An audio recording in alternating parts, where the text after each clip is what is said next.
Hi guys, welcome to my channel subscriber Samir. இன்னைக்கு நம்ம என்ன ரெசிபி பார்க்க போறோம்னா homemade cold relief recipe. என்னோட வீடியோஸ் உங்களுக்கு பிடிச்சிருந்தா லைக் பண்ணுங்க, ஷேர் பண்ணுங்க, subscribe பண்ணுங்க, bell icon click பண்ணுங்க for future updates. வாங்க பார்க்கலாம். ஒரு pan எடுத்துக்கோங்க. 1 tumbler water and 1 tumbler milk ஊத்தி நல்லா boil பண்ணிக்கோங்க. 1 டம்ளர் பூண்டை போட்டுக்கோங்க. ஒரு 4 பல்லு பூண்டு, சின்ன பூண்டு போட்டுக்கோங்க. நல்லா பாயில் ஆகணும். 2 டம்ளர் 1 டம்ளர் ஆற வரைக்கும் நல்லா பாயில் ஆகணும். இறக்கும்போது மஞ்சத்தூள் கொஞ்சம் 1/2 டீஸ்பூன் and pepper powder கொஞ்சம் 1/2 டீஸ்பூன் போட்டுக்கோங்க.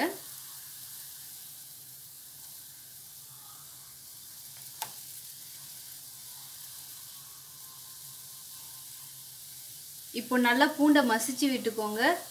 மசிச்சுட்டு நைட்டு தூங்கும்போது குடிக்கணும். 3 நாள் தொடர்ந்து நைட்டு தூங்கும்போது குடிச்சிங்கன்னா கோல்டு சரியாக போயிடும். கோல்டு காஃப் எதுவும் இருக்காது. தேங்க்யூ.